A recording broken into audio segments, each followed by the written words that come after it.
kita menyumbang uang besar tanpa memperkenalkan diri kita siapa penyumbangnya. Semakin tidak ada orang yang tahu kebajikan kita, semakin bagus kualitas keikhlasan itu. Inilah yang akan dijanjikan Allah dengan keajaiban-keajaiban hidup. Difitnah tidak mempan, ya. Diprovokatori untuk digulingkan di jabatannya nggak bisa. Kenapa? Karena dia di bawah pengawasan Tuhan. Orang itu bukan sembarangan. Pasti orang itu ada keajaiban hidupnya yang disebut dengan keikhlasan. Ikhlas menjalani kehidupannya. Itu adalah mukhlas.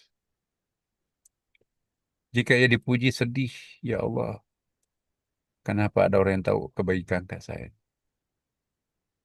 Tapi kalau kita masih sering mendengarkan kata-kata begini, orang itu nggak ada terima kasihnya. Masa dibantu nggak ada terima kasihnya sama sekali. Itu bukan mukhlas. Orang yang mukhlas itu berterima kasih kalau nggak ada yang tahu kebajikannya. Ya. Yang kedua, kita juga sering mendengar atau kita juga sering merasakan kehidupan sehari-hari kita itu kadar kesyukuran kita itu seperti apa. Kita kadang-kadang pintar menyuruh orang bersyukur, tapi kita sendiri juga tidak mampu menjalankan.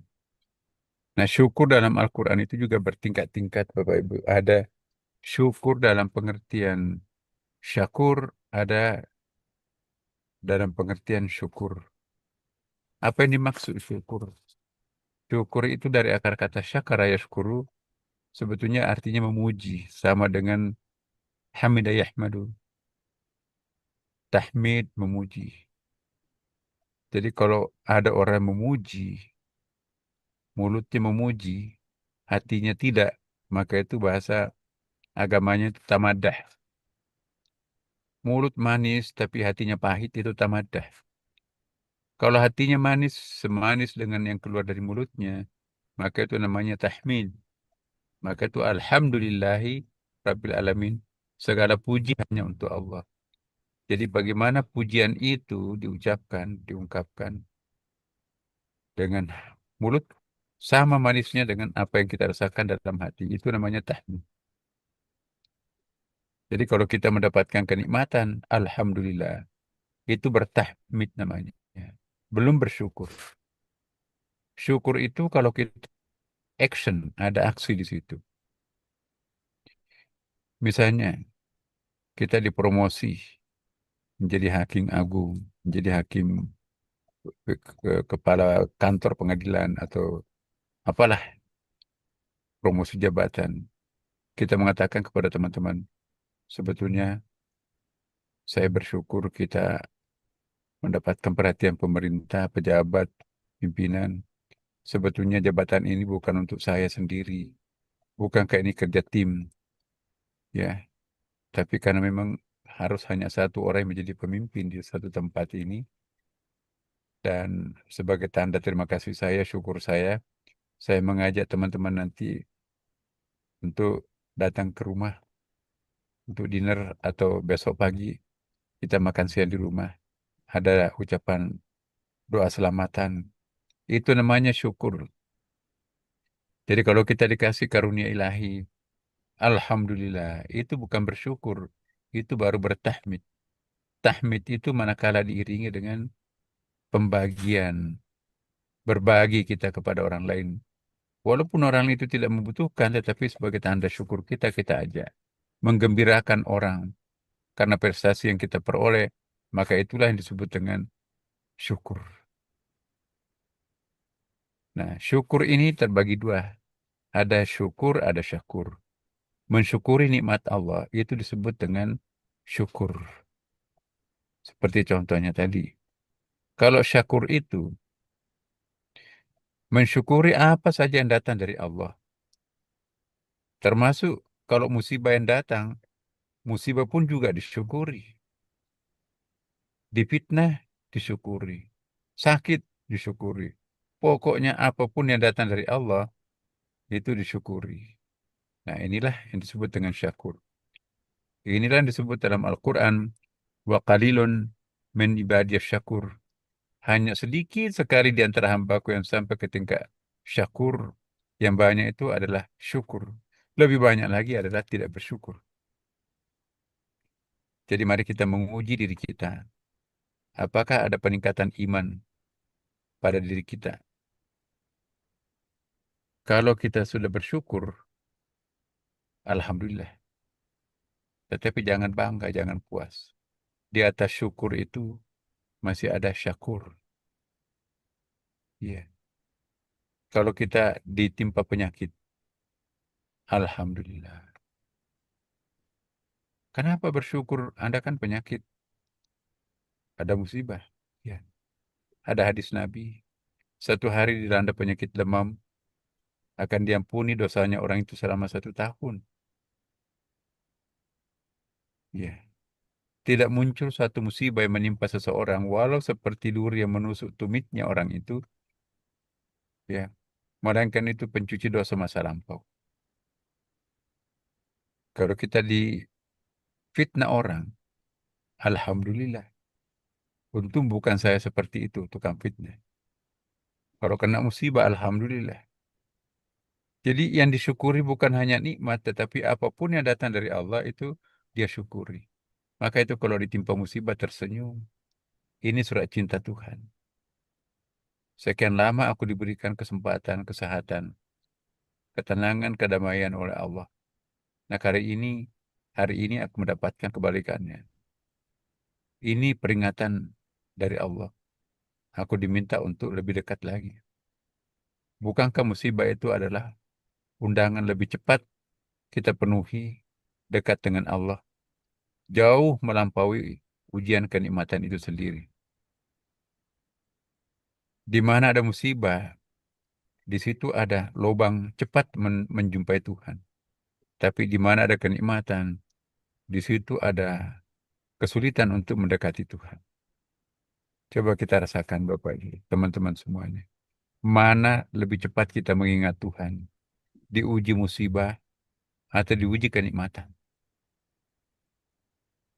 Siapa yang paling pertama kita panggil namanya kalau kena musibah, kena fitnah berat ya. Tentu Allah Subhanahu wa taala. Tapi kalau kita dipromosi, kalau kita menang tender, kalau kita mendapatkan macam-macam, kadang-kadang yang dipanggil, yang ditraktir itu bukan istri, bukan suami, bukan orang terdekat kita sendiri, malah orang lain.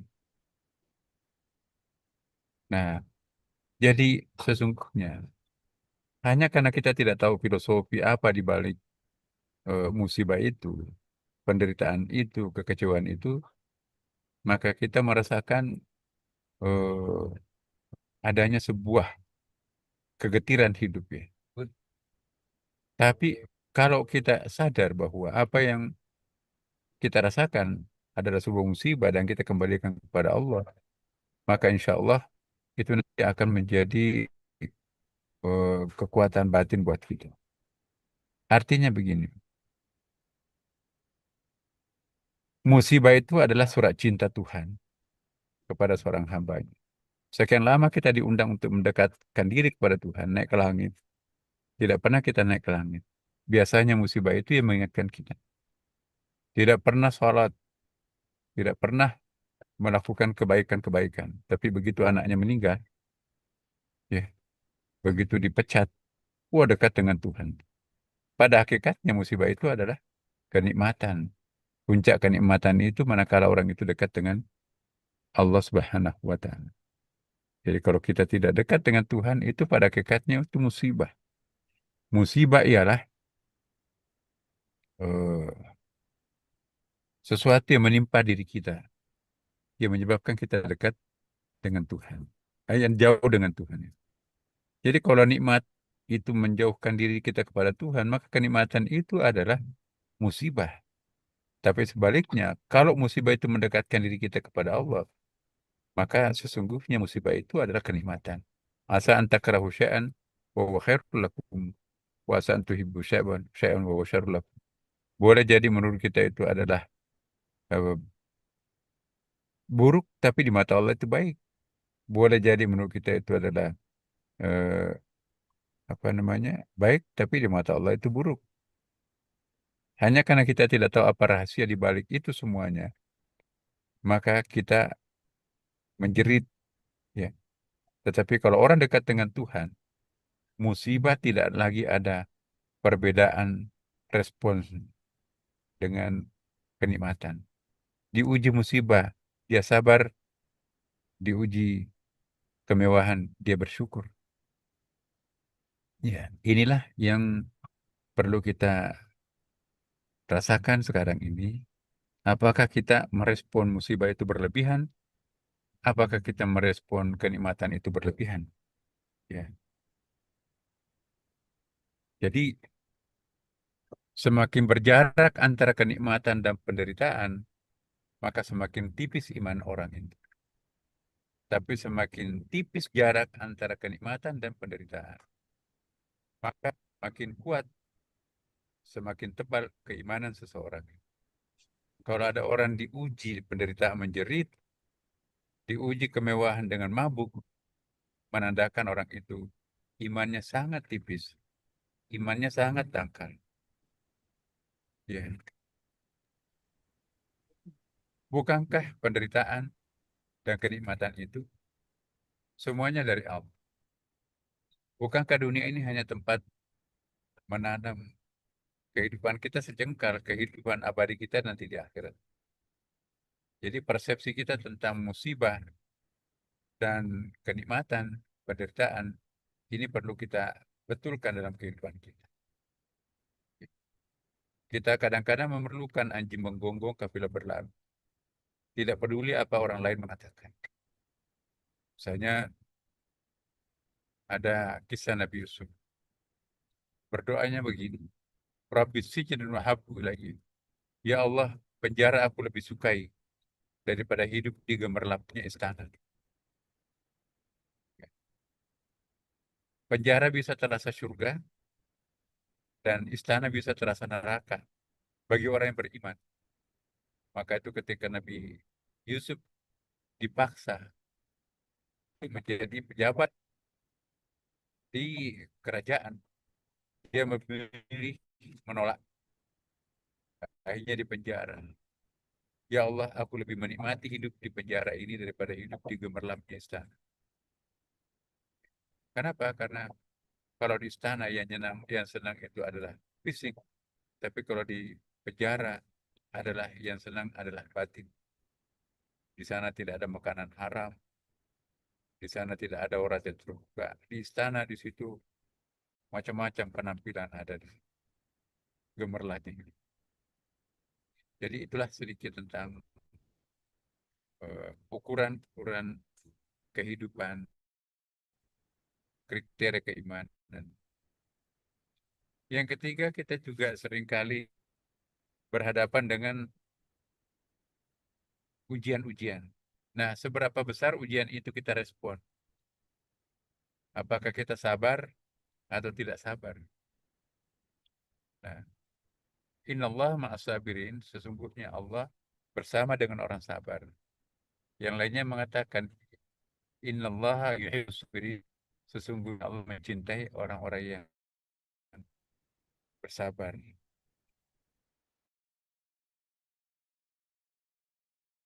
Sabar. Ada masabir, ada as-sabur. As-sabir ialah air susu dibalas air susu. Air tuba dibalas air tuba. Itu sabarnya orang awam. Ya, dia belum bisa untuk mm, air susu dibalas air tuba. Dia pokoknya kalau kamu baik, saya baik. Kalau kamu jelek, aku jelek. Nah, mari kita naik kelas. Naiklah menjadi masabir. Air susu dibalas dengan air tuba. Saya yang menyekolahkan, berikan beasiswa, numpang di rumah.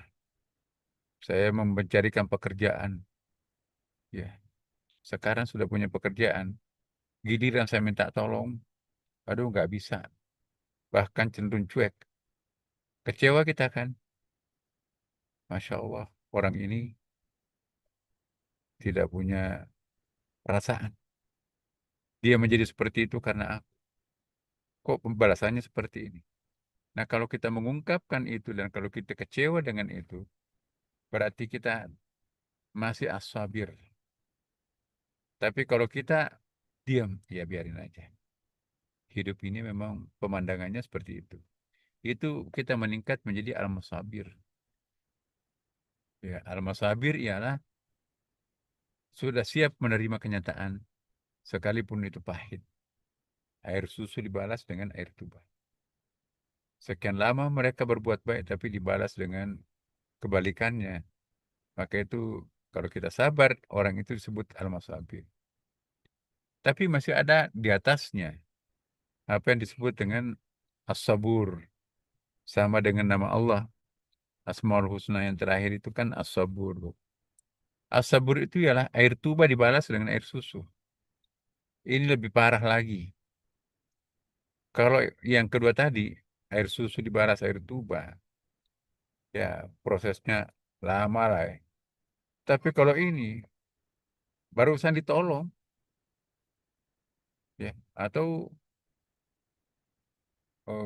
dia yang selama ini memprovokasi kita, dia menyiksa kita, tiba-tiba mendapatkan musibah, kita bantu dia, udahlah, kita bantu dia. Wah, ini dahsyat ini.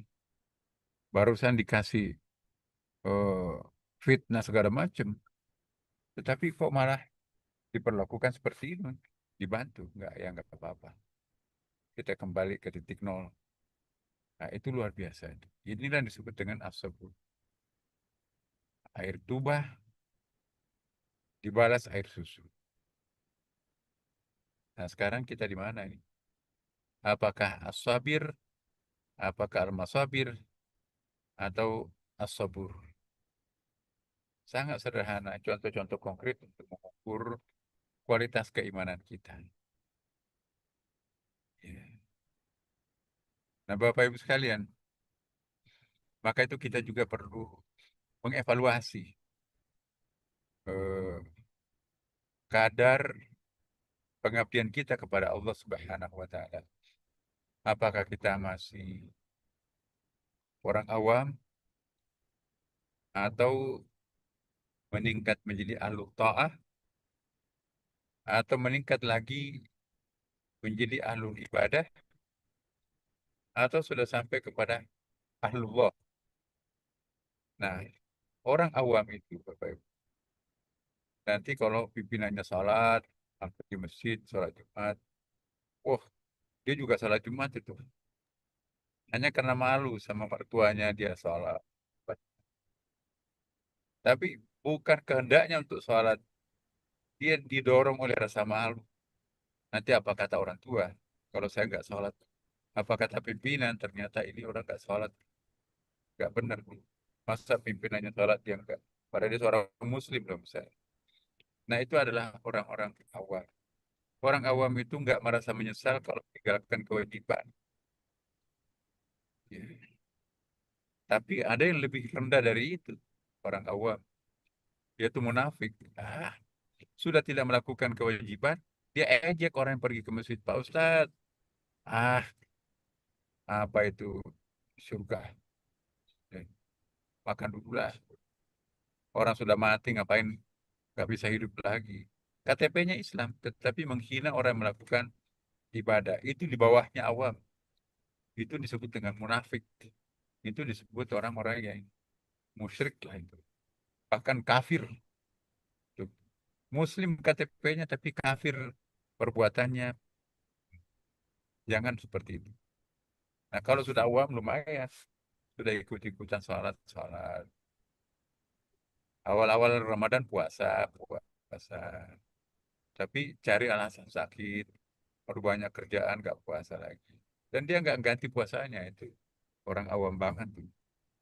Dia nggak merasa terbebani dengan dosa, itu awam.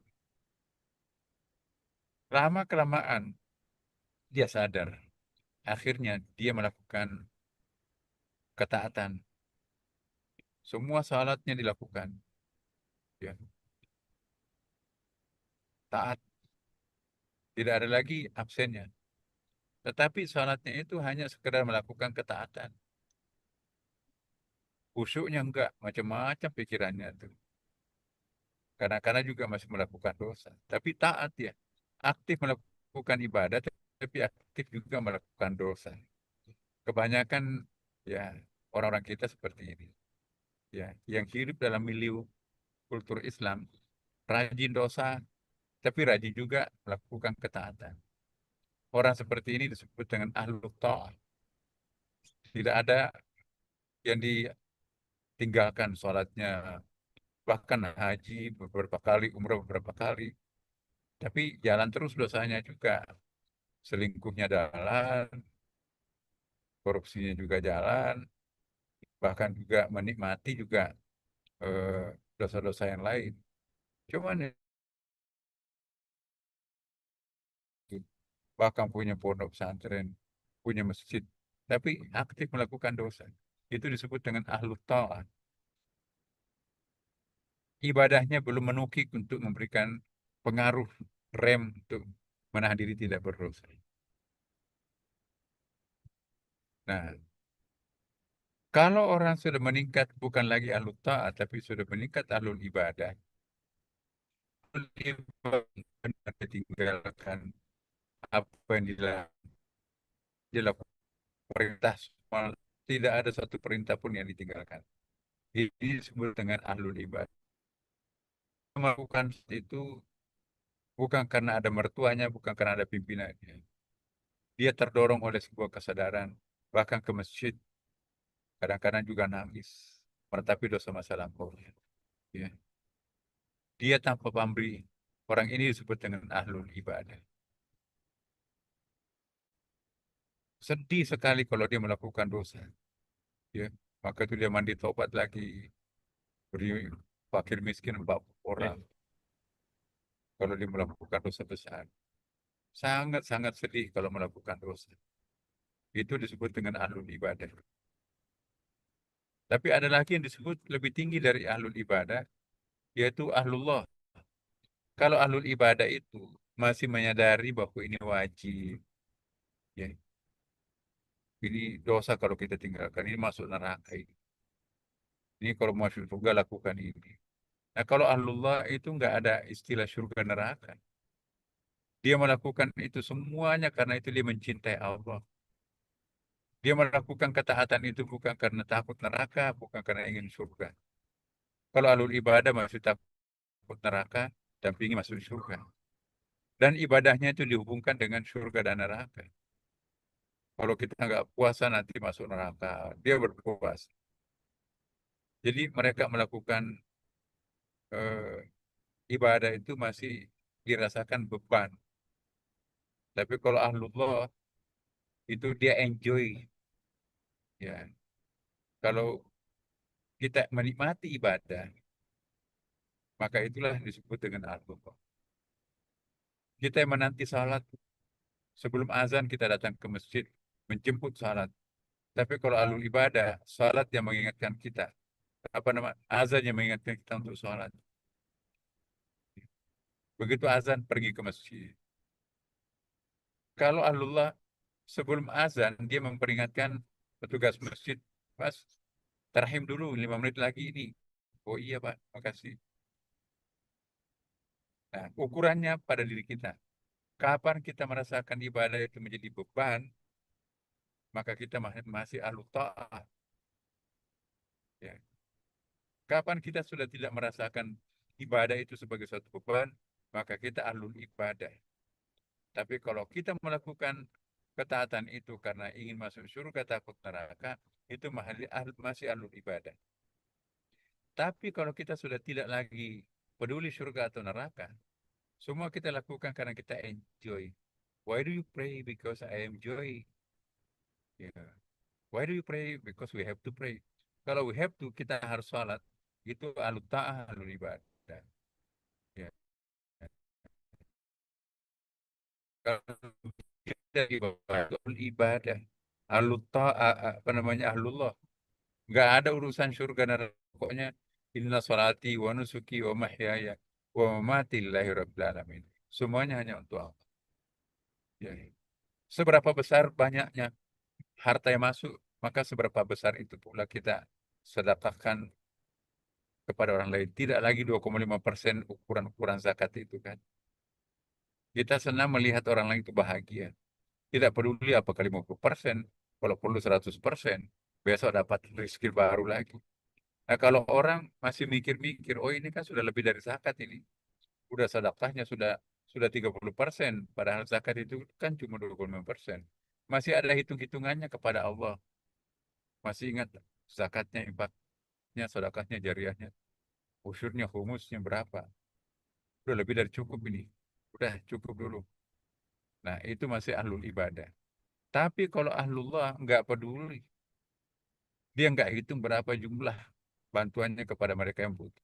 Dia tidak senang dan dia tidak tenang kalau masih ada orang yang merasa kelaparan di sekitarnya. Kalau perlu pinjam, nanti dia nyicil demi untuk memberi makan kepada fakir miskin, anak yatim piatu itu. Inilah disebut dengan ahlullah. Nah, pertanyaan kita semuanya, apakah kita mukhlis atau sudah naik kelas menjadi mukhlas? Apakah kita sudah syukur atau sudah meningkat menjadi syakur? Apakah kita sudah sabir atau menjadi sabir atau sudah sampai ke tingkat tasabur? Ya kan? Apakah kita sudah meningkat dari ahlul ta'ah menjadi ahlul ibadah? Kita enjoy dengan ibadah. Atau kita sudah nggak ada urusan surga neraka. Pokoknya terserah Tuhan mau menempatkan aku di mana. Jika Allah akan menempatkan aku neraka memang pantas. Begitu banyak dosa yang kami lakukan di masa lampau. Tapi kalau Allah akan memaafkan semua dosa-dosaku, memang Dia Maha Pengampun, Maha Pemaaf. Apa yang kami lakukan ini adalah semata-mata untuk ya Allah. Aku tidak peduli surga atau neraka. Kalau aku masuk neraka, hanya satu permohonanku. Izinkan aku memekikkan takbir cinta di lumpur neraka. Aku akan perdengarkan gaung takbir cinta kepadamu di lumpur neraka. Kalau memang terpaksa harus aku masuk neraka. Karena dosa-dosaku begitu banyak. Tapi satu-satunya permohonanku, mohon jangan menghalangi aku mencintai dirimu. Ya, di lumpur neraka pun juga aku akan memekikkan takbir cinta Allahu Akbar kepada. Apa surga mau membakar orang seperti ini? Apa neraka mau membakar orang seperti ini? Tentu enggak. Berapa lama lagi kita akan hidup, Bapak? Berapa lama kan kita lagi akan menjabat? Uang yang kita kumpul banyak itu apa? Anak-anak kita udah jadi. Ya. Untuk apa kita simpan banyak? Nanti anak menggunakannya untuk hal-hal yang tidak benar. Neraka yang kita dapat, ketersiksaan kubur. Wariskanlah pendidikan tinggi yang soleh kepada anak. Daripada anak itu kita wariskan harta. Harta itu membuatnya menjadi maksiat. Melakukan maksiat. Kita pun juga kena dampaknya. Di kuburan tersiksa. Jadi lebih baik harta yang banyak itu kita bangunkan wakaf. Wakaf produktif. Anak-anak kita sudah jadi. Tidak usah kita menyimpan harta karun yang justru itu akan menjadi beban akhirat nanti. Semoga Allah berkati kita semuanya, Bapak Ibu sekalian. Semoga hal ini ada manfaatnya. Wassalamualaikum warahmatullahi wabarakatuh.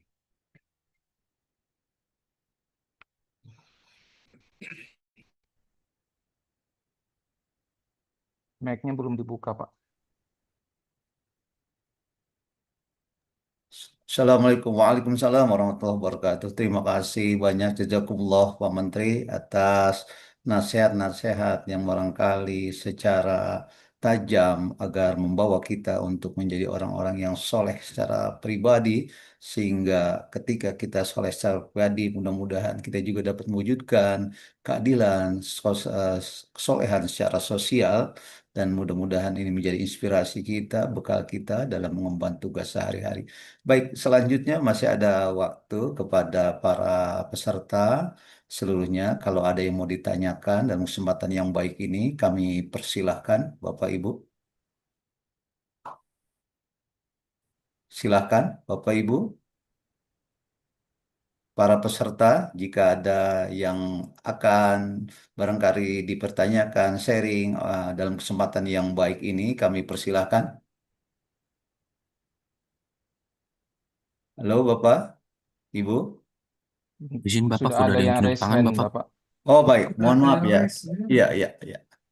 Baik, silakan Pak, langsung saja.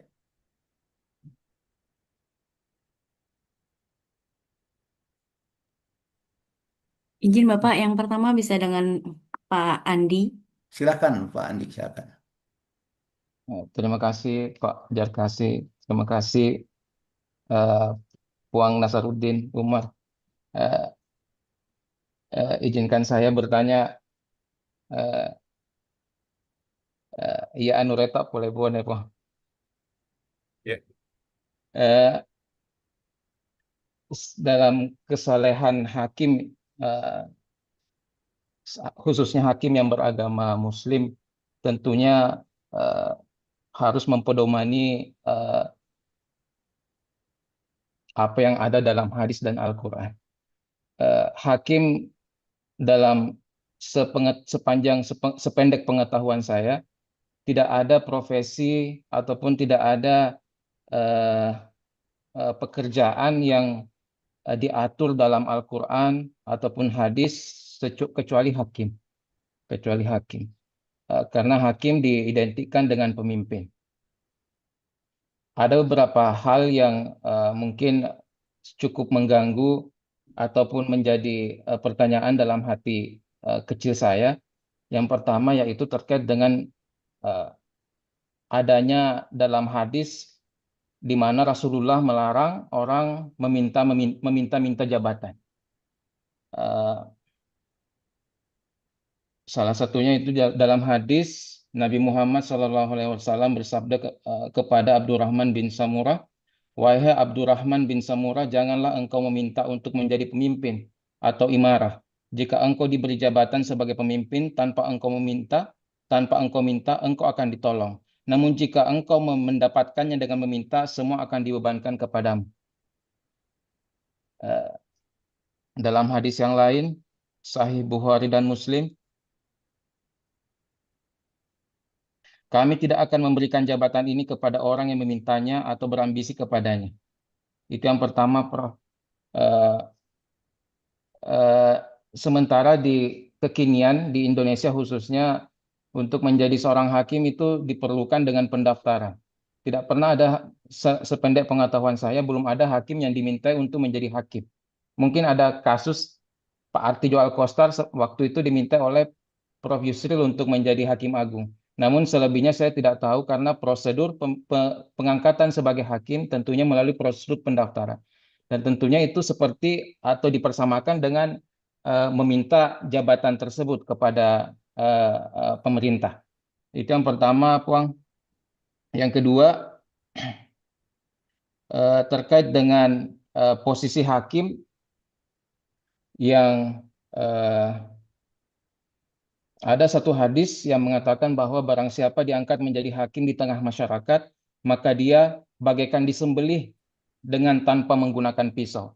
Ini sungguh sungguh berat. Disembelih dengan pisau saja mungkin kita disunahkan untuk menyembelih hewan dengan pisau yang tajam supaya hewan tersebut tidak mengalami kesakitan yang berlebihan. Bagaimana rasanya disembelih tanpa pisau? Itu pastinya lebih sangat-sangat menyakitkan.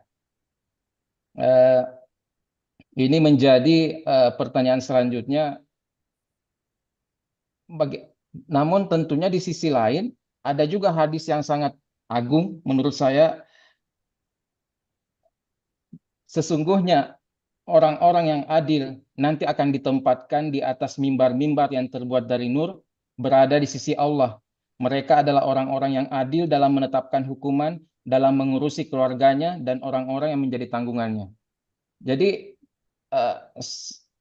dan juga hadis yang sangat sering kita dengarkan, hakim itu 2 masuk neraka dan satunya masuk surga.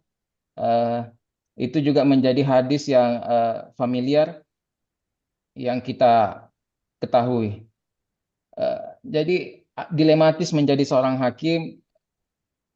Pertama, terkait dengan pendaftaran hakim, sementara kita dilarang meminta-minta jabatan. Kemudian yang kedua, terkait dengan posisi hakim yang bagaikan disembelih tanpa pisau, namun di sisi lain hakim pun diberikan kedudukan yang sangat mulia untuk disandingkan dengan Allah di dalam mimbar di dalam mimbar yang terbuat dari cahaya atau nur. Mungkin ini saja, Puang.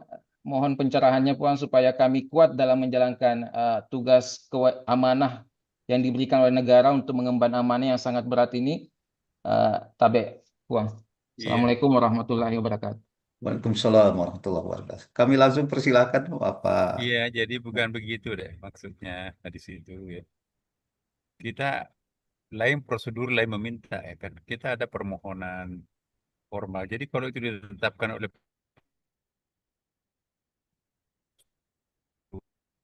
ya, prosedur dalam in khair man istajarta al-qawiyul amin. Yang paling bagus untuk dipromosikan jabatan tertentu itu adalah al-qawi al-amin. Al-qawi itu artinya memiliki power, kekuatan, tough gitu ya.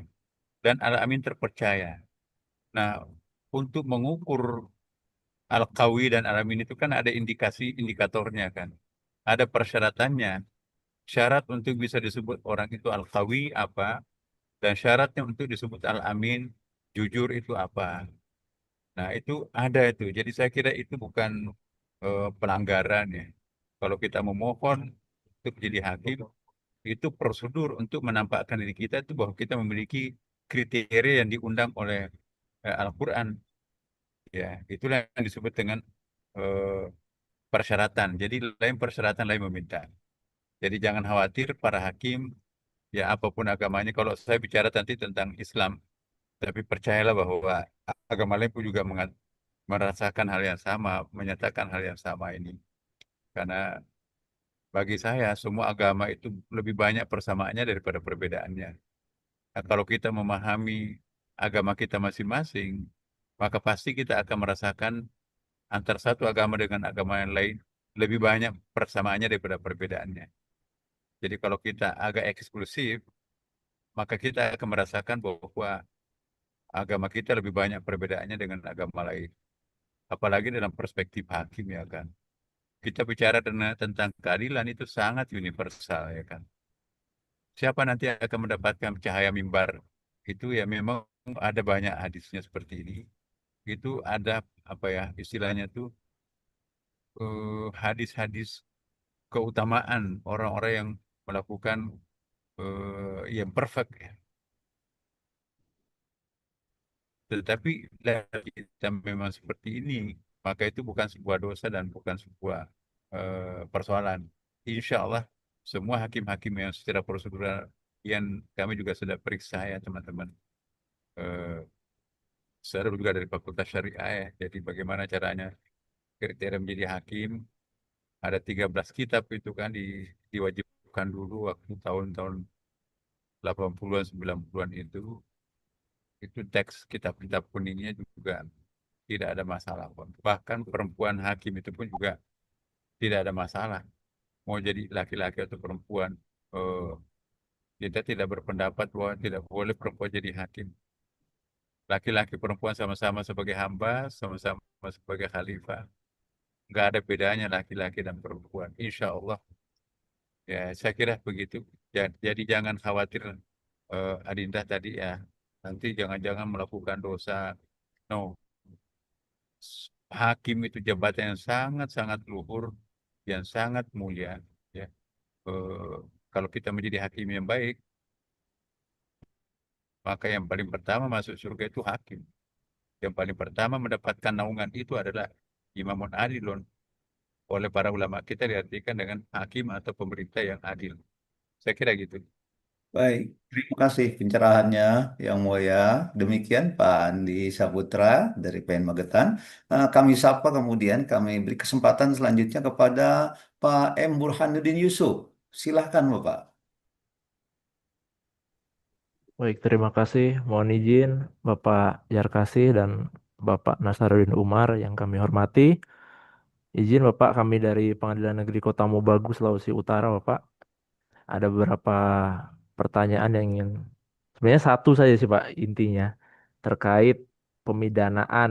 Kami sebagai hakim peradilan umum tentunya mungkin hampir tiap hari menjatuhkan hukuman terkait pidana kepada seseorang. Nah, yang ingin kami tanyakan mungkin lebih ke sisi pemidanaan itu sendiri atau hukuman. Yang kita tahu bahwa hukuman yang kami ini di peradilan umum jalankan adalah hukuman yang berdasarkan pada undang-undang yang dibuat dengan hukum dengan peraturan yang mungkin ada perbedaan dari apa yang telah digariskan di dalam syariah Islam, demikian Bapak. Lalu berikutnya, Hilang suaranya Pak halo, Burhanuddin. izin Pak, masih bisa dengar Ya, Bapak? ya dengar. Ya. Baik, terima kasih Bapak. Kami lanjutkan Pak terkait hukuman tersebut. Ketika saya sendiri kadang merasa ada pertentangan ataupun pergolakan di dalam hati saya ketika menjatuhkan suatu hukuman, apalagi hukuman tersebut tergolong hukuman yang berat terhadap seseorang atas perbuatan atau kejahatan yang telah dia lakukan.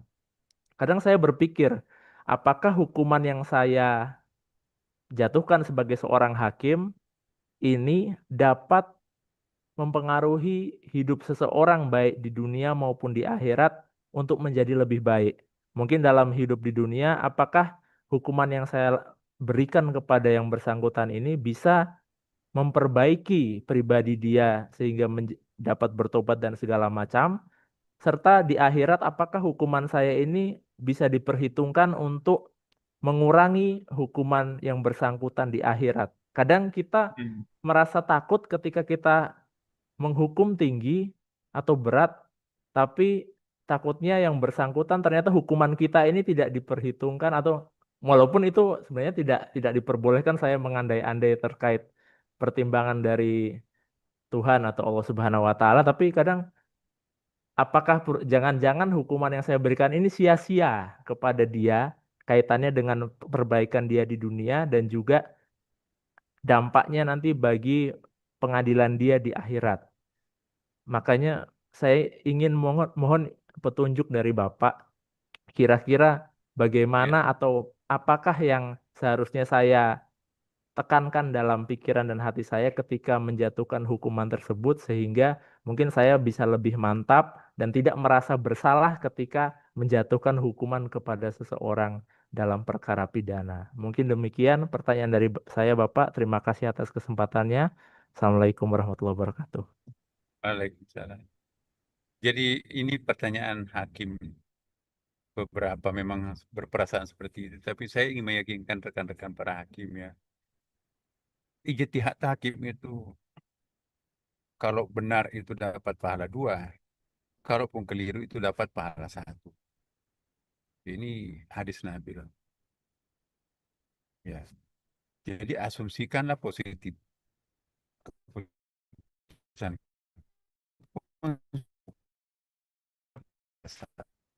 Kalau benar ada lebih kurang daripada eh, apa yang kita lakukan memproteksi seberapa besar protektifnya itu nanti urusan Allah Subhanahu wa taala. Ya, kita hanya menghukum apa yang tampak, nahnu nahkum bidzawahir wallahu yatawalla sarair. Kita hanya menghukum apa yang tampak, yang dalam hati yang sesuai dengan hakikatnya itu hanya urusannya Allah yang Maha tahu. Misalnya ada kegundahan. Ini kok bukan hukum Islam yang kita gunakan, malah hukum positif yang kita gunakan. Berdosa nanti ini. Yakinkanlah bahwa apa yang dimaksud hukum Islam dulu. Saya berikan satu contoh. Hukum Islam itu identik dengan potong tangan, berzina itu dicambuk dan sebagainya. Asarif wasarika faqta'u aydiyahuma. Jadi asarif, pencuri laki-laki dan pencuri perempuan. Faqtu dari bahasa Arab itu kata bisa berarti menguntungkan tangan, bisa juga berarti melumpuhkan kekuatan untuk mencuri. Yadon tangan bisa berarti power. Jadi ayat itu bisa kita artikan pencuri laki-laki dan pencuri perempuan, potonglah kedua tangannya atau salah satu di antaranya. Aku tahu ayahuma, potonglah kedua tangannya. Nah, kita kan tidak pernah menjatuhkan hukum memotong kedua tangan.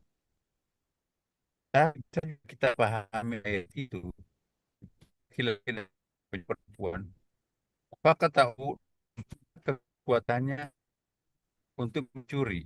Jadi bukan memotong tangan, tapi melumpuhkan.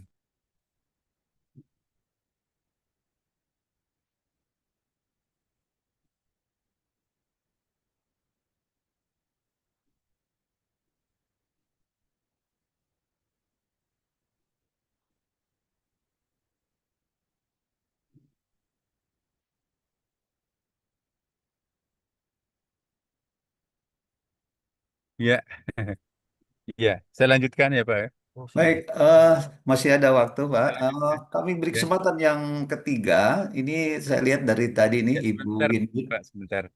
Pak. Ya, saya lanjutkan dulu ya. Oh, silakan. Saya Silakan. tambahkan dulu. Iya. Jadi, eh, jangan merasa tidak menjalankan hukum Islam kalau mengganti potong tangan itu dengan penjara. Sebab penjara itu juga hukum Islam. Nah, itu penting untuk kita pahami bahwa apa sih yang dimaksud hukum Islam? Hukum Islam itu bukan berarti persis seperti apa yang dilakukan di tanah Arab pada waktu Nabi dan pada waktu sahabat. Ada namanya qiyas, ada namanya analog, dan ukurannya itu adalah maqasidus syariah. Al-ibrah bi maqasidus syariah, ya. Bukan al-ibrah bi khususis sabab, bukan al-ibrah bi umumi lafad, ya, tapi al-ibrah bi maqasidus syariah itu menurut ulama besar Asy-Syatibi ya, dalam kitabnya Al-Muwafaqat itu. Jadi kalau seorang hakim memenjarakan seorang pencuri itu sama dengan memotong, melumpuhkan kekuatannya pencuri itu untuk tidak mencuri. Tujuannya apa pencurian itu? Kan tadi bicara tentang filsafat hukumnya itu. Wah, apa tujuannya itu untuk menghukum pencuri supaya tercipta al-adalah, keadilan ya kan? Kan tidak adil 15 tahun saving baru beli mobil Kijang. Dia cuma 3 menit mencongkel pintunya, diambil dibawa kabur. Jadi satu 15 tahun, satu 3 menit. Yang kedua, al-amanah. Terciptanya keamanan. Kan tidak aman. Semua pemilik Kijang itu merasa tidak aman karena ada pencuri spesial untuk mobil Kijang ya kan. Nah, dengan demikian, mana yang paling cepat untuk mewujudkan tujuan? Melumpuhkan, memuntungkan tangan ya, atau memenjarakan di Pulau Buru jangan ditengok sampai mati di situ itu, sampai puluhan tahun di situ. Nah, dalam pandangan ulama, ada yang disebut dengan maqasidus syariah ya kan. Kalau yang lebih efektif itu penjara, ya, maka penjara lebih baik daripada memuntungkan tangan orang dilepas, anak buahnya nanti marah bahkan dendam. Ini gara-gara ini bos saya ini diuntungkan tangannya, bisa kita dibunuh kan? Berarti kita menjadikan orang-orang itu bisa jerahnya. Urusan jerah tidak jerah itu persoalan lain. Nah, jadi saya ingin meyakinkan kepada teman-teman bahwa hukum pidana di Indonesia itu pada umumnya sudah senapas dengan hukum Islam dengan bertolak daripada kaedah maqasidus syariah tadi. Coba kita lihat di negara-negara Islam yang menjalankan hukum potong tangan. Untung tangannya, tetapi tidak mengurangi kualitas pencuriannya. Anak buahnya jalan terus. Narkoba misalnya, ya kita potong tangannya. Dia masih tetap anak buahnya jalan. Tetapi kalau kita melumpuhkan powernya ya, kata itu jangan diartikan memotong, tapi melumpuhkan. Iya dong, jangan diartikan tangan, tapi artikan dengan power.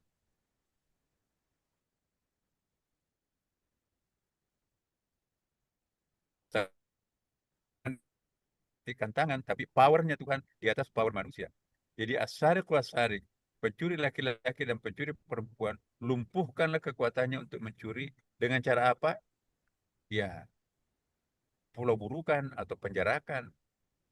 Itu lebih efektif daripada potong tangannya lepas. Itu bisa lebih berbahaya. Kita bisa dibunuh malah.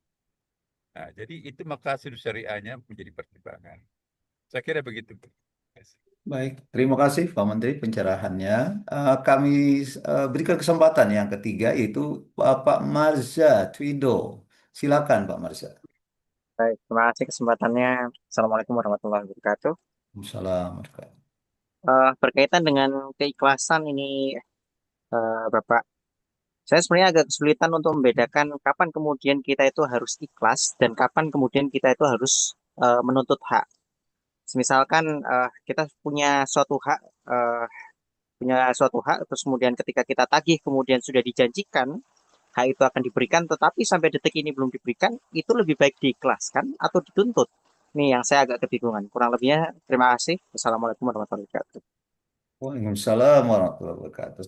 Silakan langsung saja Pak. Ya, kalau kalau utang piutang itu laisa min babil ikhlas, bukan soal ikhlas. Kalau utang piutang atau perjanjian akad itu ya. Yang ikhlas itu dalam kaitannya tadi itu dengan niat untuk lil ibadah. Ya. Kalau untuk pinjam meminjam itu tidak ada kaitannya dengan ikhlas. Ya al-wa'du dainun, janji itu utang harus dilunasi. Ya bahkan kalau nggak membayar utangnya ya dihukum. Ya. Lain halnya, udahlah saya nggak usah, saya ikhlaskan. Nah itu bisa berfungsi sebagai ibadah yang ikhlas. Tapi poin pertamanya di situ, jual beli eh, akte perjanjian misalnya kan, itu bukan sesuatu yang wilayahnya ikhlas dan tidak ikhlas. Jadi itu adalah hukum perdata dan itu bisa jadi perjanjian. Babnya lain, bukan babul ibadah, tetapi itu babul muamalah ya.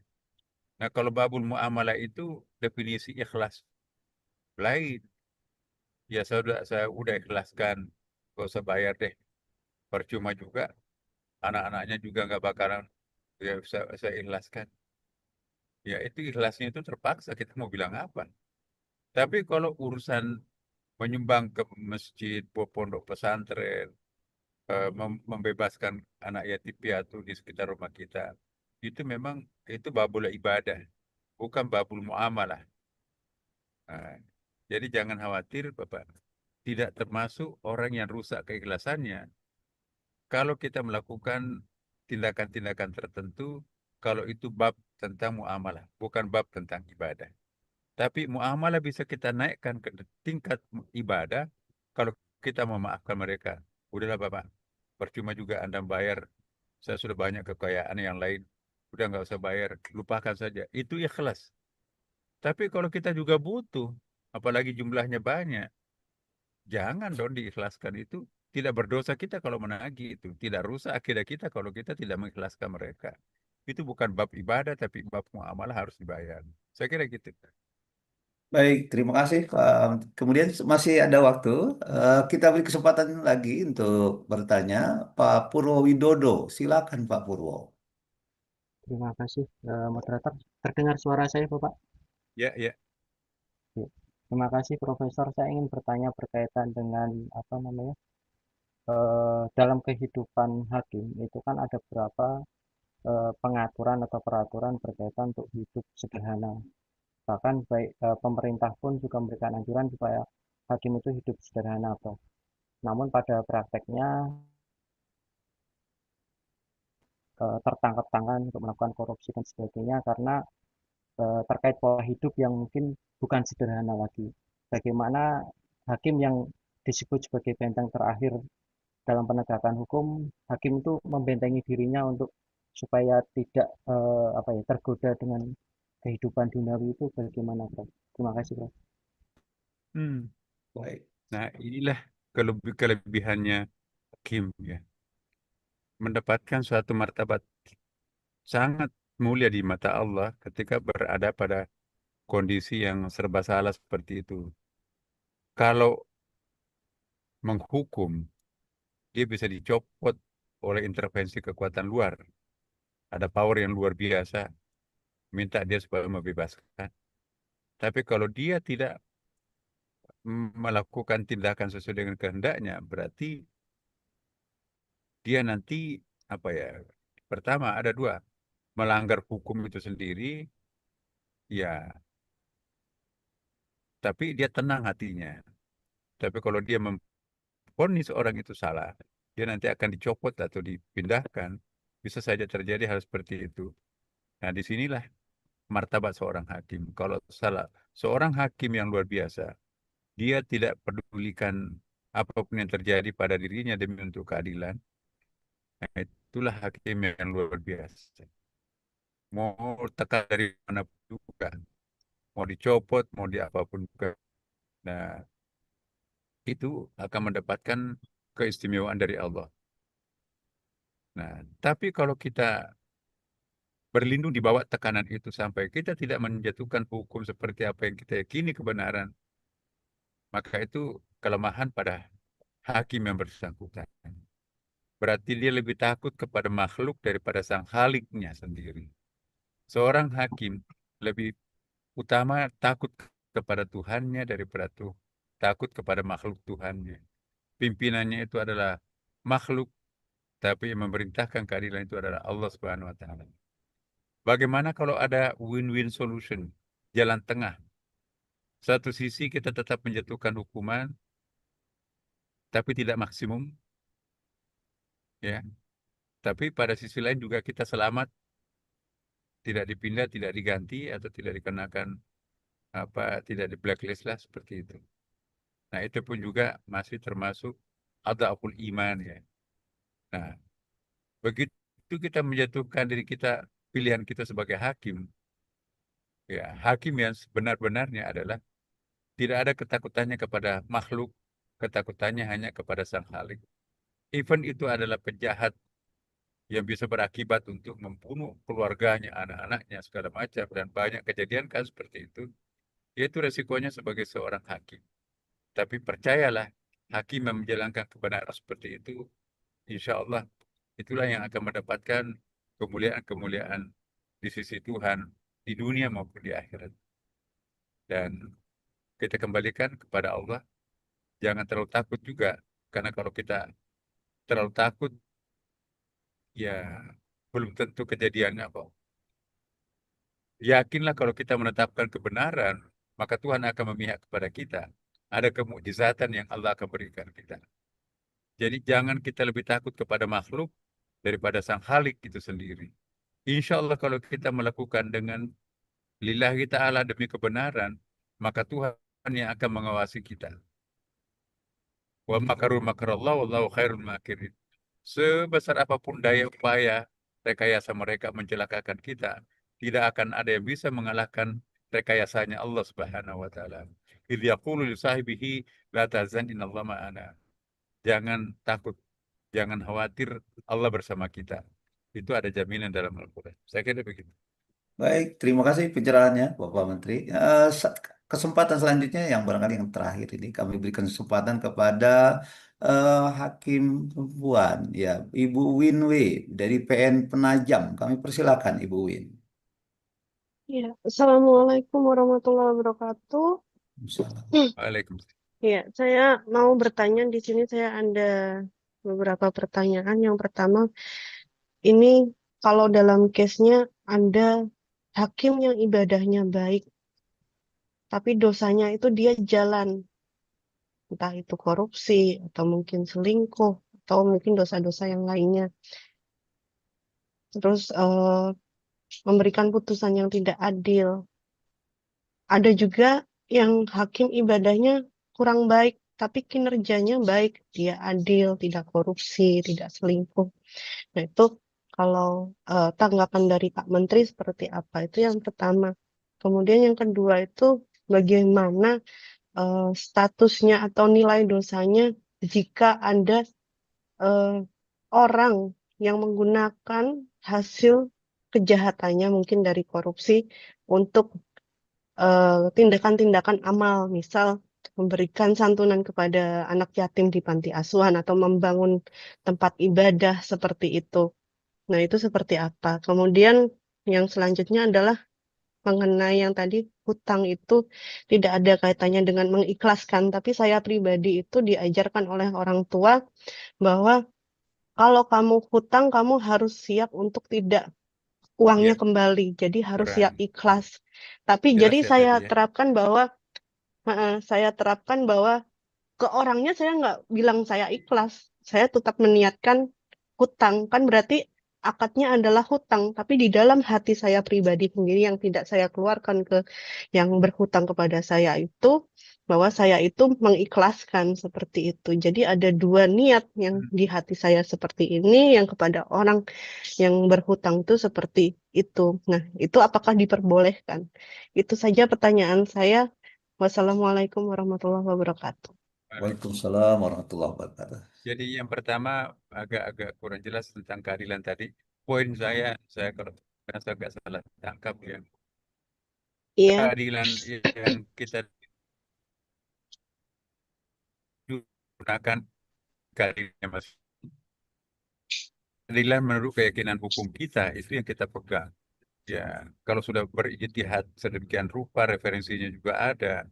Jangan terganggu dengan definisi keadilan yang disampaikan oleh orang lain yang juga belum tentu benar. Siapapun yang mengatakan mm. orang definisi itu ya. Jadi Izin kita Bapak, tadi seorang pertanyaan saya adalah bagaimana kalau ada dua perbandingan. Yang pertama, pertanyaan pertama saya, jadi ada hakim yang ibadahnya baik, sholatnya baik, puasanya jalan, tapi dia juga korupsi, memutus tidak adil. Tapi ya ada juga yang betul. ibadahnya itu kurang, tapi malah kinerjanya baik, dia memutus dengan adil, tidak korupsi, seperti itu pertanyaan pertama saya. Bagus. Jadi Profesor Iya. Hamka almarhum yang Ketua Majelis Ulama pernah ada pertanyaan seperti itu. Jadi Pak itu tetangga saya Pak Haji tapi ketus sekali. Oh mau beli apa? Oh udah selesai udah. Aduh menjengkelkan banget ketus. Sementara tetangga saya Cina bukan Muslim. Hai apa kabar? Bagaimana kabar orang tua? Enak sekali human relationnya itu kan. Kok kenapa bisa seperti itu? Mestinya kan haji yang berkali-kali itu kan lebih baik. Iya. Dan kita yang Muslim ini kok malah justru lebih baik. Padahal nggak salat, Mm. nggak Islam. Pahamkah tersenyum? Ya, kita bersyukur. Ya, untungnya dia sudah haji. Kalau dia belum haji akan lebih jahat daripada itu. Ya, kita juga perlu bersyukur. Ya, belum Islam saja sudah seperti itu. Apalagi nanti kalau sudah Muslim itu pasti akan lebih baik lagi.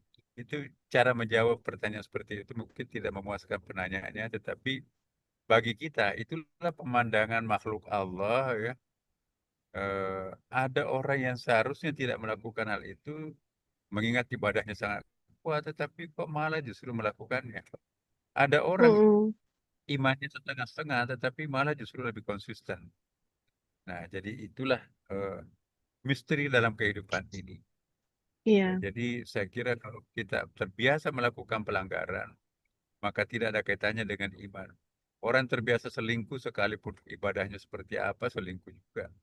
Tapi orang yang tidak pernah membiasakan diri selingkuh, sekalipun dia nggak sholat, dia nggak mau selingkuh, takut. Jadi ketidakselingkuhannya itu, apakah disebabkan karena iman atau karena takut? Ya, apakah karena dia melakukan selingkuhan itu karena terbiasa atau ada memang imannya lemah? Yaitu saya kira persoalan itu sangat krusial memang. Nah, kembali pertanyaan yang kedua tadi, Iya. eh, apa tadi itu Pak ya? mengenai Menggunakan uang haram untuk uang haram, amal misalnya pembangunan haji, ya kan? tempat ibadah. Uang korupsinya dipakai haji, uang korupsinya dipakai membangun pondok Iya, pesantren. benar banget. Ya begini, segala sesuatu yang bersumber daripada yang keruh tidak akan melahirkan sesuatu yang jernih. Gini, ar- irtikabud dararain, artinya mana yang paling buruk resikonya, ya ada uang, ya ada uang yang diserahkan ke seorang hakim, istilahnya uang terima kasih. Mm-mm. Ya kalau kita tolak, lantas uang itu akan diberikan kepada orang lain, itu akan dipakai lebih jahat, menjahat dan segala macam. Nah, kita niatnya begini, daripada uang itu dipakai narkoba, dipakai untuk kejahatan lebih parah, lebih baik uang ini, ya kalau tidak ada instansi lain, misalkan kita serahkan ke KPK, ya kan. Tapi Iya. seandainya hakim mengatakan begini, ya udahlah saya simpan uang ini daripada dimanfaatkan kepada yang lebih buruk, lebih baik uang ini saya tahan, ya ada jembatan masyarakat di sini Mm-mm. rusak, jembatan gantinya anak-anak mau sekolah nggak bisa sekolah, udahlah, eh, hadiah tanda kutip itu saya nggak mau ngambil, saya tidak mau keluarga saya masuk uang syubhat. Itu kan syubhat itu ya. Jangan masukkan di rumahnya, nanti dikonsumsi keluarga menjadi anak yang tidak soleh. Pakai itu untuk membangun jembatan gantung. Mudah-mudahan yang punya uang itu bisa terkikis dosanya dengan uang itu. Ya, ada niat berganda baik di situ ya. Pertama, kita tidak mengambil uang itu karena itu uang syubhat. Yang kedua, kita mengambil uang itu jembatan daripada dipakai membangun rumah preman di sana, itu bisa menggarong semua orang. Jadi mencegah uang itu digunakan untuk maksiat lebih lebih bahaya. Lantas uang itu kita simpan untuk suatu tujuan yang baik. Tapi kalau itu nyata-nyata adalah uang korupsi, kita kembalikan ke KPK. Kita kembalikan ke Mm-mm. pihak yang berwajib. Nah, kan hakim itu seringkali berhadapan dengan uang syubhat, bukan uang haram sih sebetulnya. Kan kalau definisi syariah beda dengan riswa dan sogok, beda dengan hadiah kan. Kalau hadiah itu pemberian setelah prestasi, itu bukan haram, bahkan itu dianjurkan. Ada orang main tenis, bagus tenisnya hakim-hakim itu kan, dapat juara satu, oh dapat penghargaan, trofi, dapat uang sekian, itu hadiah, Mm-mm. boleh ya. Tapi kalau riswa, pembangunannya itu pemborong memberikan kepada kepala kantor ya 10% dibayar duluan, nah itu riswa, itu nggak boleh, itu haram tuh. Jadi pemberian sebelum prestasi itu sogokan, tapi pemberian pasca prestasi itu adalah hadiah. Tapi kalau perjanjiannya itu nanti kalau kamu berhasil saya 10%-nya itu mengorder, itu sama dengan riswa. Tapi kalau nggak ada akad yang mengikat, misalnya Bapak Ibu memutuskan persoalan, ternyata Bapak Ibu memenangkan si A karena memang dia benar, sebagai tanda terima kasihnya si A akan kebaikan Bapak, ten- nama baik rumah tangganya menjadi baik, pulih kembali. Sebagai tanda terima kasih saya, ini Bapak hadiah. Itu bukan pokok itu. Ya, menurut definisi syariah loh. Karena prestasinya itu tidak ada akad sebelumnya. Ya, lain halnya nanti Pak kalau saya menang nanti saya kasih uang. Ini nggak ada akad ini. Teman-teman hakim seringkali berhadapan dengan kasus seperti ini. Pak, ini tidak ada kaitannya dengan sogok. Ini tanda terima kasih ikhlas dari saya. Ya, itu halal, Pak, menurut syariah. Kecuali kalau ada perjanjian sebelumnya itu bermasalah. Nah, memang ada hadis Nabi tentang hal ini. Wah, itu sedekah, itu hadiah. Tapi kata Rasulullah, kira-kira apakah orang itu akan memberikan hadiah sebanyak itu seandainya bukan karena ada pejabat? Tentu tidak. Maka Nabi menganggap hal itu adalah eh, apa bermasalah. Tapi melihat asbabul wurudnya hadis itu, memang orang itu ada apa ya? Ada tendensi, ada kecenderungan, ada pengaturan-pengaturan sebelumnya sampai Nabi mengatakan seperti itu. Tapi betapa banyak sahabat Nabi juga menerima hadiah tidak dilarang oleh Rasulullah. Jadi hadiah itu adalah pemberian setelah prestasi. So, nah, kalau Bapak Ibu mendapatkan amplop dari orang yang akan terima kasih, apalagi jumlahnya wajar ya, tidak ada perjanjian, tidak ada pihak-pihak tertentu yang merekayasa segala macam, benar-benar tidak ada yang tahu selain Bapak, itu adalah halal. Tapi secara hukum mungkin ada peraturan lain, saya nggak tahu. Ya, kalau KPK kan Oh, terlalu ketat itu. iya, iya, paham. Menurut pemahaman saya itu bukan dosa. Hadiah bukan dosa. Saya begitu, Pak. Iya. Baik, sudah Pak Menteri? Ada satu yang belum, Sudah Bu iya, Win? satu yang belum terjawab, Pak, tadi pertanyaan saya. Jadi kalau berhutang, saya niatkan dalam hati ikhlas, tapi ke yang berhutang itu saya Oh, bilang nanti silakan kembalikan. iya, begini. Itu Ada dua akad itu bagus. bolehkah? Jadi ada dua niat dalam satu perbuatan. Iya. Satu niat yang tulis tadi mendidik orang ya supaya jangan melakukan lain kali seperti itu. Yang kedua juga ada niatnya memang untuk mengikhlaskan. Jadi dua pahalanya Ibu. Hmm. Pahala pertama itu mendidik orang untuk jangan melakukan kebiasaan seperti itu, ya kan? Yang kedua, Ibu juga sudah punya niat. Yang kedua, bagus, ya, itu mengikhlaskan. Hmm. Karena kalau langsung mengikhlaskan tanpa memberikan syarat, terbiasa menalita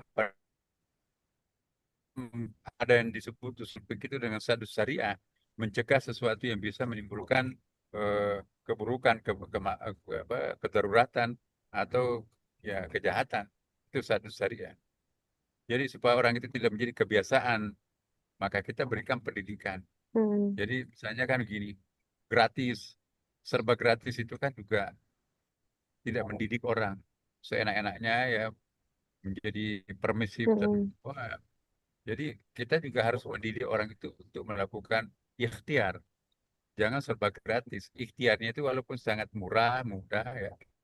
Tapi untuk mengajari orang untuk berkeringat dong. Kalau mau jangan langsung disuguhi makanan gitu. Harus ada keringat. Hmm. Nah, itu. Kita mendidik orang untuk jangan membuat kebiasaan buruk, negatif seperti itu. Dan yang kedua memang tersimpan dalam hati kita untuk mengikhlaskannya. Saya kira gitu.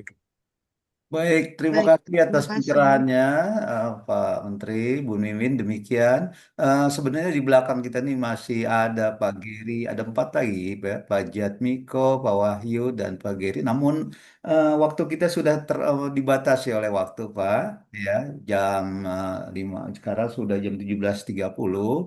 Kita cukupkan, Pak Menteri, tanya jawab ini. Mudah-mudahan semua pemaparan eh, kemudian pencerahan itu menjadi bekal kami selaku hakim. Mudah-mudahan kami menjadi hakim-hakim yang imamun adilun, hakim yang bisa berbuat adil. Bukan hanya kami bisa berikhlas, mukhlis menjadi orang mukhlis, tapi mudah-mudahan menjadi orang yang mukhlas. Bukan hanya pandai bersyukur, tapi menjadi orang-orang yang syakur. Bukan hanya kami bisa bersabar, tapi menjadi orang yang sabur. bukan hanya menjadi orang-orang taat, tapi menjadi ahlullah. Mudah-mudahan doakan kami ya. Kenapa? Karena memang kita dituntut untuk soleh secara pribadi, karena kesolehan secara pribadi bagi kita hakim itu pondasi utama. Kenapa demikian? Karena keadilan sosial sulit akan terwujud karena ketidakadilan selalu bermula dari kerusakan individu atau ketidaksolehan pribadi. Demikian kata closing statement dari saya, Pak Menteri. Kemudian akhirnya Bapak Ibu peserta semua, mari kita tutup acara ini dan kami mohon doa dari Pak Menteri. Mudah-mudahan kami berikan ketabahan dalam melaksanakan tugas kami sehari-hari dan sekaligus menutup kegiatan ini. Kami persilakan Pak Menteri. Iya, baik Bapak Ibu sekalian. Pertama-tama saya mohon maaf dulu ya, karena mungkin jawaban saya tidak seperti harapan Bapak Ibu, atau mungkin berbeda pendapat kita ya, boleh berbeda pendapat, insya Allah. Kemudian saya juga mendoakan Bapak Ibu, kita saling mendoakan satu sama lain. Semoga memaksimumkan target kebaikan yang kita akan lakukan. Jangan kita menargetkan minimum, tapi target maksimum yang kita lakukan. Bisa, bisa sampai nanti membuat hakim kita itu serba salah, padahal sudah mengorbankan segalanya demi untuk mewujudkan keadilan, tapi dipersalahkan. Jadi kita perlu memberikan support kepada hakim. Nah, bagaimana supaya bersemangat dan tegas menjalankan keputusan-keputusan yang lebih adil. Maka itu kita mohon kepada Allah Subhanahu wa taala semuanya, untuk kita semuanya di dalam menjalankan tugas kita bersama. Ala hadhihi niyah al-Fatihah. A'udzu billahi minasyaitonir rajim. Bismillahirrahmanirrahim. Alhamdulillahirabbil alamin. Bismillahirrahmanirrahim. Iyyaka na'budu wa iyyaka nasta'in. Mustaqim. Shiratal ladzina an'amta 'alaihim ghairil maghdubi 'alaihim waladdallin. Amin. Allahumma inna nasta'inuka wa nastahdiika wa nastaghfiruka wa natubu ilaik wa nu'minuka wa natawakkal 'alaik wa nuthniya wa nashkuruka wa nakfur.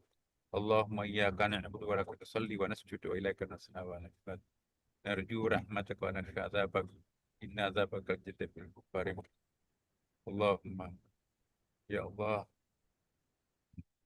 ya Rahim irhamna ya Rahman Rahim. Rabbana atina fid dunya hasanah wa fil akhirati hasanah wa qina adzabannar. Walhamdulillahirabbil alamin. Wassalamualaikum warahmatullahi wabarakatuh. Waalaikumsalam warahmatullahi wabarakatuh. Jazakumullah khairan kasiran Pak Menteri sudah mempersai kami. Mudah-mudahan sangat bermanfaat ilmunya, pencerahannya, dan mudah-mudahan doa kita dikabul oleh Allah Subhanahu wa taala. Akhirnya kami selaku moderator, Bapak Ibu para peserta undur diri, dan dengan demikian maka kita tutup secara resmi pelatihan filsafat dan hukum ini. Mudah-mudahan seluruh materi dari awal dari tanggal 17 sampai tanggal 21 ini memberikan keteladanan, memberikan ilmu pengetahuan pencerahan bagi kita dalam mengarungi tugas kita sehari-hari. Mudah-mudahan kita menjadi hakim-hakim yang cerdas dan berintegritas, dan akhirnya kita mendapatkan surga Allah Subhanahu wa taala. Amin ya robbal amin. Demikian kurang lebihnya Pak Menteri. Mohon maaf. Terima kasih, Pak. Assalamualaikum warahmatullahi wabarakatuh. Mohon Waalaikumsalam. silakan dipoto dulu, Patri, Putri, kita foto bersama dulu. Ya, baik Bapak. Ya. Izin Bapak bersiap di depan kamera, Bapak Ibu. Saya akan memandu untuk pengoto.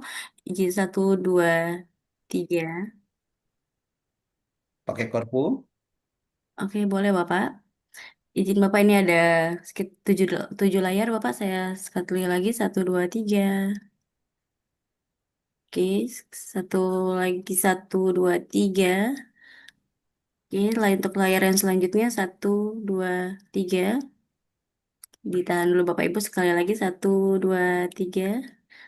Oke, baik, layar yang terakhir 1, 2, 3. Baik Bapak Ibu, terima kasih untuk semuanya. Baik. Pak moderator, Bapak narasumber, terima kasih. Terima kasih Pak Prof ilmu-ilmunya. Yuk, nanti kita Mudah-mudahan bekerja selamat sama. dalam perjalanan. Assalamualaikum. Salam warahmatullahi Waalaikumsalam wabarakatuh. Waalaikumsalam. Terima kasih Pak Menteri. Makasih banyak Terima Prof. kasih Pak Makasih banyak Pak Menteri. Jakasi. Kasih Pak. Pak Jakasi. Pak Ibu. Sehat selalu semua. Terima kasih, Prof. Ya, terima kasih Pak Menteri. Assalamualaikum Pak Jarkasi. Assalamualaikum. Terima Baik, kasih. Pak. Izin, Le. Mari, Mas. Yuk.